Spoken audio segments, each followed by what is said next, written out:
Hi friends, எல்லாருமே அவளோட எதிர்பார்த்துக்கிட்டு இருந்த மாதிரி பிக் பாஸ் சீசன் 8ஓட ப்ரொமோ 4 வந்துருச்சு.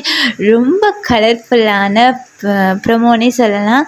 என்னென்னு பார்த்தீங்கன்னா, இப்போ லாஸ்ட்டாக மாஸாக என்ட்ரி கொடுக்குறாங்க. ஜாக்லினோட ஃபேமிலி மெம்பர்ஸ் ரொம்ப கலர்ஃபுல்லாக கிறிஸ்மஸ் டெக்கரேஷனோட ரொம்ப அழகாக வராங்க. நான் இந்த 2 டேஸாக ஜாக்லின் அவங்க வீட்டிலேருந்து யாரும் வரமாட்டாங்களான்னு ரொம்ப ஏக்கமாக இருந்தாங்க. அது இன்றைக்கி லாஸ்ட்டாக நிறைவேறிடுச்சு.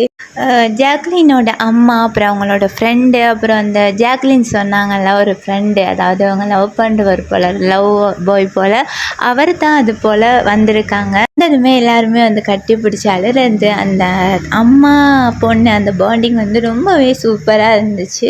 வந்ததுமே ஜாக்லினோட அம்மா சௌந்தர்யாவை நல்லா வெடித்து வாங்கியிருக்காங்கன்னே சொல்லலாம்.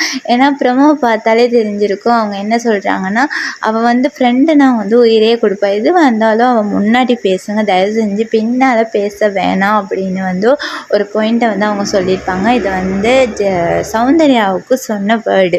ஜாக்லினுக்குமே நிறைய அட்வைஸ் சொல்கிறாங்க. நீ நல்லா விளாட்ற, மாசாக விளாட்ற, வெளியில் வரும்போது டைட்டில் வின் பண்ணிட்டு தான் வரணும் கட்டாயம் அப்படின்னு சொல்கிறாங்க. ஜாக்லினுமே ரொம்ப ஃபீல் பண்ணி சேட அழறாங்க. இப்படியோ எல்லா ஃபேமிலி மெம்பர்ஸும் வீட்டுக்கு என்ட்ரி ஆகி மாஸ் பண்ணி கலக்கிட்டு போயிட்டாங்க. இதுக்கு பிறகு அவங்களோட ஃப்ரெண்ட்ஸ் யாராவது வந்தால் நல்லாயிருக்கும். வராங்களா என்னன்னு தெரியல. இதை பற்றின உங்களோட கருத்தை மறக்காமல் கமெண்ட் பண்ணுங்கள், லைக் பண்ணுங்கள், ஷேர் பண்ணுங்கள், சப்ஸ்கிரைப் பண்ணுங்கள். பாய்.